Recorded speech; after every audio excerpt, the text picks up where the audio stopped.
Sê asseblief, wat is jou naam? My naam is Roxanne Davids. Ek is 'n 18-jarige jong dame en ek is oorspronklik van Kuruman, Noord-Kaap, maar ek bly nou al vir die afgelope 7 jaar in Caledon. Ja. Baie geluk, jy is Swartberg Sekondêr se toppresteerder in die matriekklas van 2025. Wat het verseker dat jy daai prestasie behaal? Jy weet, as 'n kind gaan daar baie dinge deur jou kop as jy van 'n jonger ouderdom deur so baie dinge gaan en jy voel jy is nooit in staat om sulke prestasies te behaal nie. Maar wat my verseker het en wat my daartoe gedryf het om met harder te werk is die vers Job 22 vers 28 wat gesê dit alles wat ek beplan om in te succeed sal ek met die hulp van die Here en ek dink niks is moontlik sonder die Here nie en met hom kan jy alles bereik as jy voel maar dit is wat ek wil hê. Hoe het jy jou jaar aangepak? Het jy beplan reg aan die begin of het jy eintlik maar eers eksamentyd in raad gekom?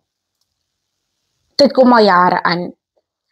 Op die ouderdom van 15 of 13 toe ek hoërskool betree, het ek myself gesê, ek kom hoërskool toe en ek het 'n doel vir wat ek hier is. Ek het gesê, ek weet wat ek wil hê en gaan dit alles najag. So dit alles het begin in my graad 8 jaar.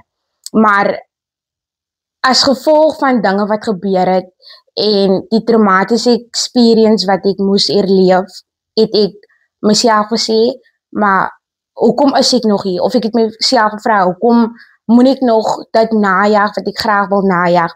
En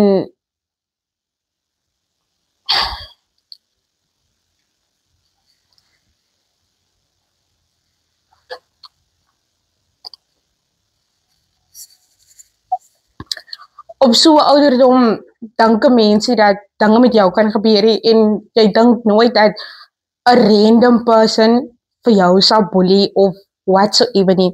Ek het boelie in die gesig gestaar net omdat ek myself was, net omdat ek selfversekerd was en vol confidence was vir dit wat ek graag wil hê.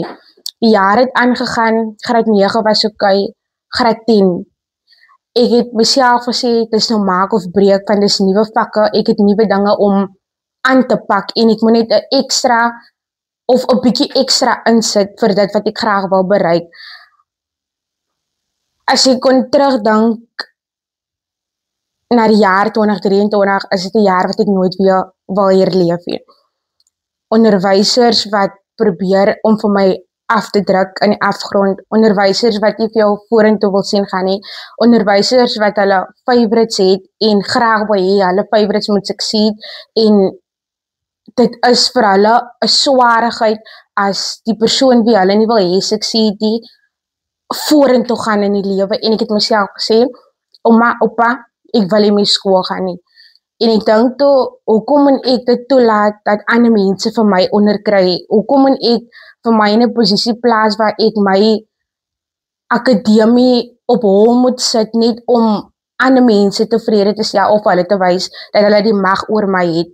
En ek het aangegaan tot op 'n punt waar ek gevoel het, ek wil nie meer nie, dit raak net erger. En ek weet ek kan die dag onthou wat ek ingeroep was kantoor toe, ek het iemand gedreig en ek is like, ek gee nie om nie, ek het die vriende op skool gehad, nou, wat sal ek 'n random persoon dreig? En Dit was graad 10. Dit was graad 11. En ek staan daar in die kantoor, ek het niemand wat vir my backup is, ek teen die onderhoof, ek teen die graadhoof op daai stadium en ek sê myself, ek gaan stil bly. Ek gaan nie myself defend nie, maar diep binne my het ek gebreek. Ek stap uit die kantoor en ek sê vir juffrou Emma, bel net my oupa asseblief en ek weet my oupa daar binne 4-5 minute gekom en gesê hy wil die onderhoof sien.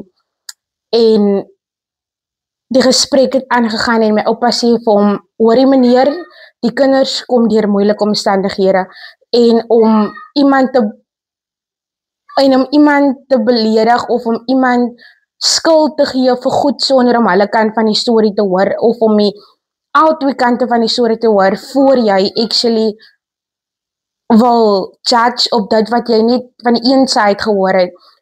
En die meneer sê vir my oupa, ek dink dis die rede hoekom sy so voel die wêreld is teen haar, of sy voel die wêreld is teen haar en haar suster, omdat hulle reeds deur so 'n ding gegaan het. En ek sê, oupa, kom ons loop.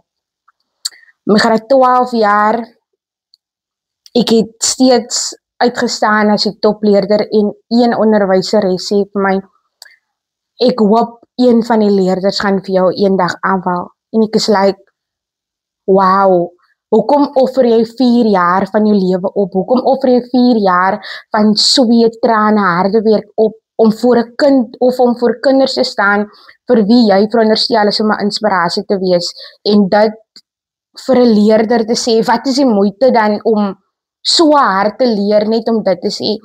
Ek is ek is nou net hier vir een doel en dit is die laaste struikelblok vir my om uit te kom en ek het myself gesê, as ek my matriek uitslag en haal, wil ek nooit weer my voet daar sit nie. En ek sê altyd vir die mense, dis nie die skool nie, dis die mense in die skool. Is jy gemaklik om die omstandighede waarna jou oupa verwys het en jouself te deel met ons? Ja. Jy het op Facebook vertel van huishoudelike geweld tussen jou ouers, as ek reg gelees het.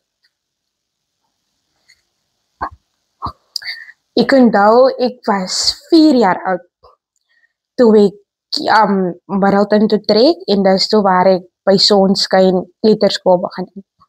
Ek het vir 2 jaar hier gebly en ons het weer terug verhuis Dingleton toe. En op daardie stadium moes ek my graad jaar gaan begin. In die jaar 2013 in my graad jaar kuier by my ouma. Nou in Dingleton was dit so die huise, Ise huis. En waar is Dingleton? Dingleton is sê maar naby Kuruman, Katoo in die Noord-Kaap. En nou die huis is soos Ise huis, dan is die volgende huis is soos 'n hele spasie huis, soos dit was reg teen 'n rughuis. En ek onthou ek by my ouma gaan kuier vir die dag, want dit was na skool en alles dit. Een oomblik hoor ek net my ma skree. En ek dink toe, iets het gebeur, soos miskien iets geval, as ek nou slegte nuus gekry of whatsoever. En my ma kom hardloop van ons huis af na my ouma se huis toe. En op 5-6 jarige ouderdom dink jy nog nie aan wat moontlik die slegste uitgawe gaan wees of wat moontlik kan gebeur. Jy dink net op, soos my pa sal nooit my ma seer maak nie. Dis my pa en my ma. En my pa kom en soos my ma skree en probeer weghardloop, was my ma te laat en hy vat 'n baksteen en hy gooi dit in haar kop. Bloed oral en as 'n jong kind, jy weet nie wat om te doen nie, watter rigting om na toe te gaan nie. En net toe ek dink ek wil ingaan by my ouma se deur, het hy 'n mes in sy sak en hy steek my ma, want hy voel die klip was genoeg nie.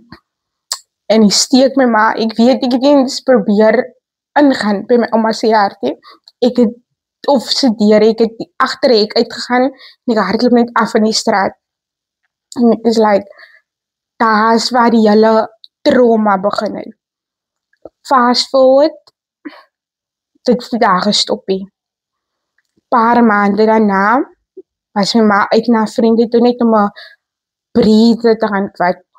Ons kom terug, ek van my ouma af en ek hoor weer geskree.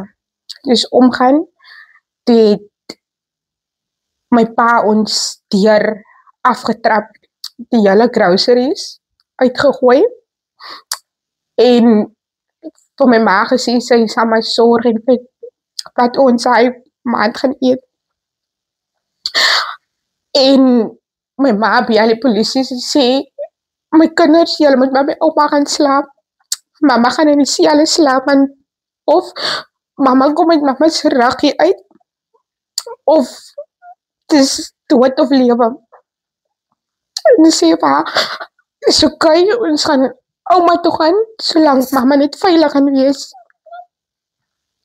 My ma het toe die volgende dag laatmiddag teruggekom, toe alles net kalm was en ek dink vir seker meer as 2 dae, het ons nooit huis toe gegaan nie. Ek en my sustertjie het by my ouma geslaap. Dan het aangegaan, het so aangegaan in streek toe, uit Dingleton uit Katoto. En my ouma, my ma se ma, gaan kuier 1 jaar, daar Desember maand. En ek onthou, my ma het net iets verkeerd gesê en my pa van die brandende stomp. En die slaan het oor haar kop, die sloot in haar kop, dit voor my ma. En ek weet dat om die oom in die volgende straat het verbygery en my ma probeer uithardloop en soos my ma probeer uithardloop, probeer hy vir haar stoot aan die kar. En ek is like, ek weet nie meer wat se kant toe nie, want gaan ons na my ouma toe, kry jy 'n wy om aan te gaan, die tyd het verbygegaan, die volgende maand, ek dink dit was op my suster se verjaarsdag, die 18 April. Die 18 April het hulle uitval gehad, en ek hoor net my ma skree, Mila sê en hardloop na ouma toe, ma kom agterna, en soos my ma probeer hardloop, so hardloop ons na my ouma toe, en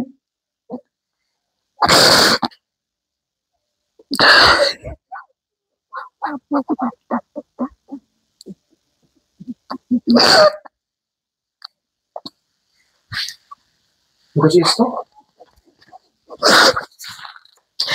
En soos ons hardloop ons in, om net te vergeet van alles, ingehardloop, koppe toegemaak met kussings en net geskree, ouma, is dit al verby. En wat verder gebeur het, weet ek nie. Want op daai oomblik, jy slaan net blink.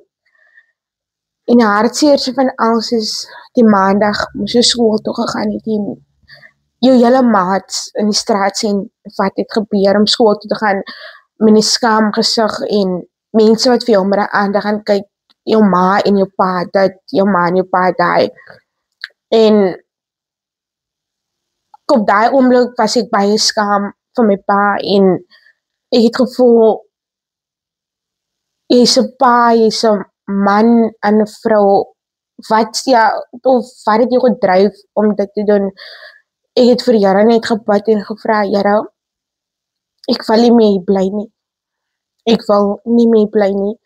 Ons maak die oproep 2018 en ons sê vir my ouma en oupa, dis ook die eerste keer wat ons vir hulle laat weet het wat gebeur het al die jare.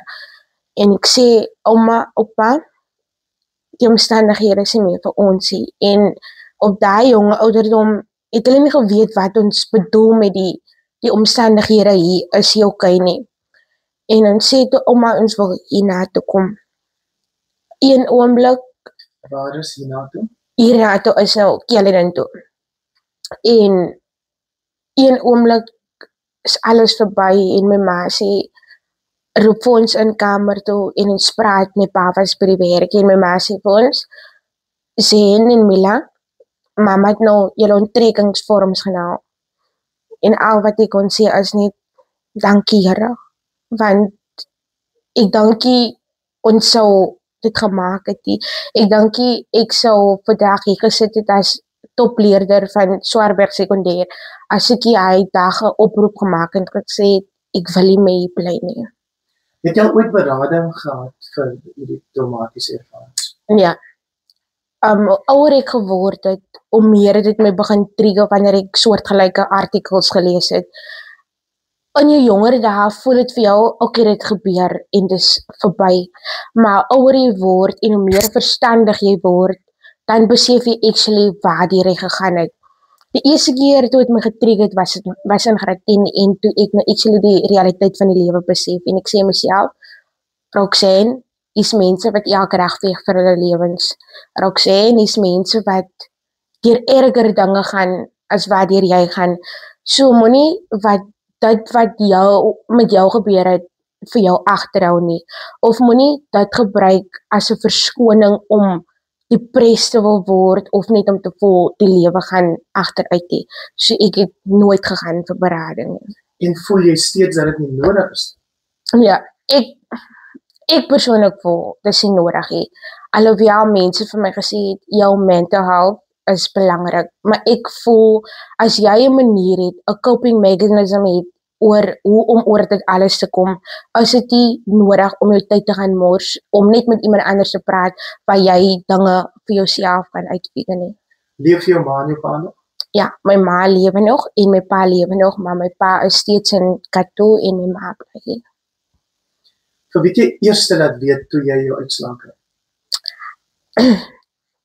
Ek onthou toe ek my uitslag kry, ek het eers deur alle eksamennommers gegaan, en ek dink toe, ek gaan myne laaste indruk. Ek druk toe my nommer in, en ek sien bachelor degree pass, en toe ek verder afkyk, toe sien ek, maar ek het actually 3 onderskeidings, maar ek het so gebewe, en ek het probeer om my trane te weerhou, maar my trane het net gestort. Ek weet ek hardloop in na my ma se kamer, en ek sê van mama, ek druk net vas, ek nog geslaap, ek druk net van mama. Sy vraag sê, en wat nou, hoekom huil jy? En toe ek van my uitslaap wys, en toe denk ek sê het verstaan, ek kon ek gehuil het. Tot in watter graad het jou ma en pa skool gegaan? My ma het tot in met matriek skool gegaan, maar sy het matriek gedryf. My pa, ek weet nie. En nou is jy op pad na die Universiteit van Weskaap Yes. om wat te gaan so? Ek gaan Bachelor of Laws, so ek gaan my studies verder aan law gaan. So, Wat het gemaak dat jy besluit het jy wil in die regte studeer? as gevolg van dit waar ek gegaan het. My ma het multiple times het gegaan vir interdikte. Sy het gegaan vir sake teen my pa en elke keer het dit net misluk. Daar het niks van die saak gekom het. En ek het myself gesê, ek wil myself in 'n posisie sit waar ek terug kan kyk en sê, ek het iemand se lewe verander. Ek het geregtigheid laat skiet vir iemand anders. Ek dink dit speel 'n groot deel in hoekom ek regte wil gaan studeer. En watter graad is jou sussie nou? Sy is nou 2de jaar op EWK. Sy is ouer as jy. Yes, En wat studeer sy? onderwys. Wat is jou boodskap aan kinders wat in soortgelyke omstandighede groot word? Ek sê altyd, jy moet nooit toelaat dat jou omstandighede vir jou define nie.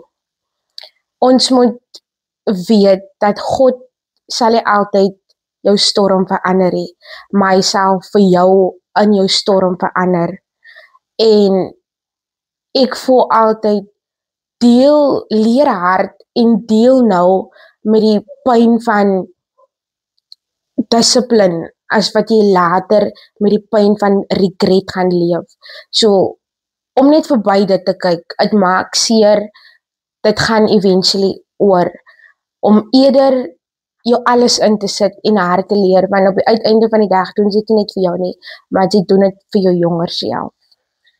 Wat as daai jong mense vir jou sê, Roxanne, jy laat dit so maklik klink, dit is nie so maklik. Dit is nie so maklik nie. Maar ek voel, jy het jou wel nie self in die situasie geplaas nie.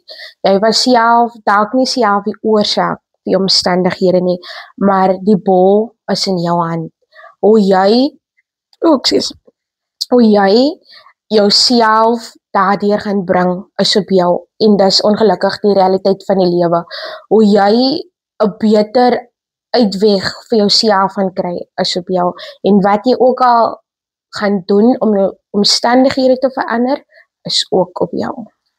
As jou pa nou op 'n dag sou opdaag terug in jou lewe, wat sou jy vir hom wil sê? Weet, ek het voor Kersfees, nie voor Kersfees, net so na Kersfees vir die nuwe jaar begin het. Ek het baie haat in my hart gedra teenoor my pa. Want in die 7 jaar wat ons hier gebly het hy nooit uit sy eie 'n foon opgetel en gesê, my kinders, ek mis julle. My kinders, ek hoop julle het 'n bord kosie en ek hoop julle het warm klere aan julle lywe nie. En voor die nuwe jaar begin het ek vir die Here gesê, Here, maak my hart skoon. Here, laat ek myself in 'n posisie vind om net almal te vergewe wie vir my seer gemaak het. En die Here het my gebede verhoor. Na ek daai gebed gebid het dit gevoel soos kalmte oor my. Het gevoel, Roxanne, dinge gaan in plek val vir jou. Dinge gaan uitwerk vir jou. En toe ek my uitslag kry, sê ek vir my ma stuur vir my pa asseblief net, of sê net vir hom ten minste, ek het geslaag. Hoe hy gaan vat, hoe hy daarop gaan reageer is op hom, solank ek my deel gedoen het. Ek het nie nodig gehad om vir hom te sê nie, maar ek het dit van my skouers af gekry. En ek sê toe, mama, sê net, hy het nooit iets terug gesê nie, en toe sê ek, is fine met my. Maar wat ek ook vir hom wil sê is, dit wat ek gedoen het, vergewe ek. Ek vergewe dit, ek vergewe vir hom. Want op die uiteinde vra ek vir die Here vir vergifnis, maar ek plaas nie myself in 'n posisie om ander te vergewe nie. So, as ek vir hom iets moet sê, sal ek vir hom sê, ek het vir hom vergewe. En ek hoop dat hy die las van sy skouers af sal neem met die wete dat ek vir hom vergewe.